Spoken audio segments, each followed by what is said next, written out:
to, kakamping. Ano na naman yung kalokohan pinagsasabi nyo? Ha? Kalokohan ba o hindi? Ay, nag-iisip na pala kayo para sa 2028 presidential election. Pambato nyo pala si Raisa Hontiveros, kaya pala kung makapag-ingay ngayon eh. Gusto ma-impeach si BP Inday Sara para mapatalsik at ma-disqualified, bawal tumakbo sa 2028. Nang sa gayon eh, kahit papano magkaroon kayo ng magkaroon kayo ng pag-asa. Oh my God, kaya pala atat-natat kayo ngayon kung ano-ano pinagsasabi ninyo, mga kasinungalingan.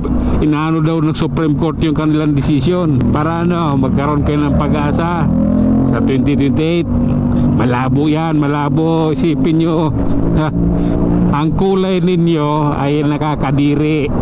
Yung pamamalakad ng mga nakaraang nanggaling sa ninyo, sa grupo ninyo ay hindi maganda. Lalong-lalo na yung huli, yung pinapatay yung sa 44, diba? Hindi maganda yon. Nakatatak yun sa utak ng mga tao, lalong-lalo na magkamag-anak nung namatay.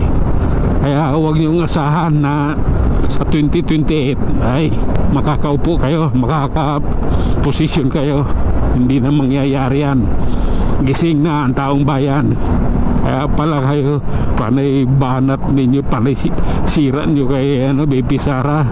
Kayo, si Kiko Pangilinan, si Bamakino, manggagamit kayo, ginamit niyo yung Iglesia ni Cristo para lang makaupo kayo, ibuto kayo ng tao.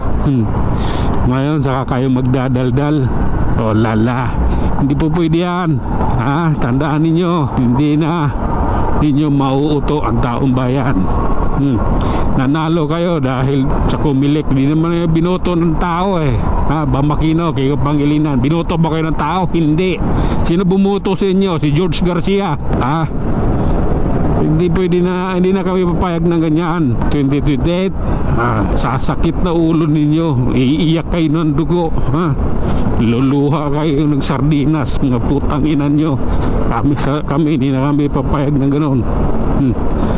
Ang gusto namin ay mawala kayo. Ang gusto namin ay matatak sa isipan ng tao na ang Liberal Party ay masamang grupo o masamang parte sa bansang Pilipinas.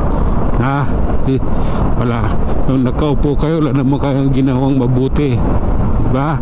Gumanda ba Pilipinas? Hindi.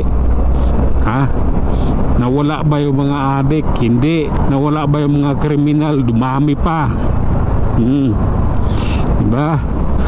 Yung mga smuggling dumami, yung mga illegal na nagagaling ng ibang bansa, ang dami nun. Nawala lang nung umpos Duterte. Kaya alam namin kung sino ang nagmamalasakit sa bansang ito.